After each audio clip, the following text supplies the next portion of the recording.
Wealth creation कधी होऊ शकते? तर वेल्थ क्रिएशन करण्यासाठी इंटेलिजन्स एक पहिलं महत्वाचं आहे आणि दुसरा पार्ट आहे तो म्हणजे रिस्क घेण्याची ॲबिलिटी हवी आहे. पण इथं इंटेलिजन्स आणि रिस्क घेण्याची ॲबिलिटी याचं कोऑर्डिनेशन तुम्हाला एकट्याला नाही जमणार, तर त्या ठिकाणी तुमच्याकडे एक चांगला गुरु हवा आहे, त्याला मध्ये घेतलं पाहिजे. पण यामध्ये अजून एक गमतीशीर गोष्ट आहे की तुमचं हार्डवर्क टॅलेंटला बीट करू शकतं, पण तुमचं टॅलेंट हार्डवर्कला बीट नाही करू शकत. हे नीट लक्षात घ्या.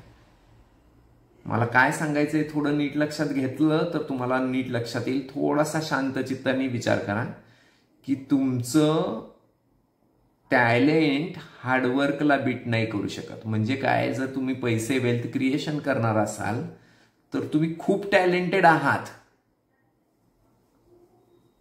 त्यांनी वेल्थ क्रिएट होईल ह्याची गॅरंटी नाही. पण तुम्ही हार्डवर्क करत असाल तर तुम्ही वेल्थ क्रिएशन नक्की करू शकाल ह्याची गॅरंटी थोडीशी जास्त आहे. त्यामुळं दोन्ही गरजेचं आहेच. मी म्हणत नाहीये की टॅलेंट नको आहे, कारण टॅलेंट झिरो असेल तर तुमचं hard work is a donkey work होईल.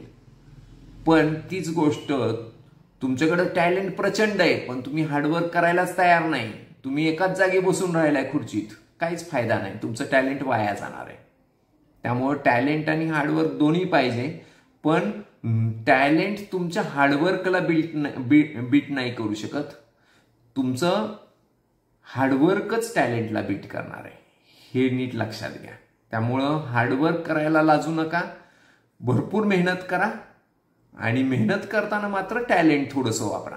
आणि ते करण्यासाठी इंटेलिजन्स आणि रिस्क ह्या दोन गोष्टी एकत्र कॉम्बाईन करा आणि वेल्थ क्रिएशन करा. या रिलेटेड तुम्हाला काही हेल्प हवी असेल तर वी आर देअर ऑलवेज. तुम्ही आमच्याशी कम्युनिकेट करा, आपण नक्की यावर डिस्कस करू. थँक्यू.